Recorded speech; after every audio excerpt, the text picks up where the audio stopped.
For lots created by boundary, ParkCAD can make adjustments in cases where editing rows from a smaller size to a larger size, or changing angled parking to another size or configuration requires additional depth to the rows. ParkCAD will prompt the user to select which direction to slide the rows to maintain the correct rules for aisle widths.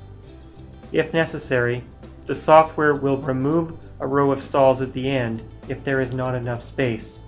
The software will maintain its rules of geometry unless the user chooses to ignore them.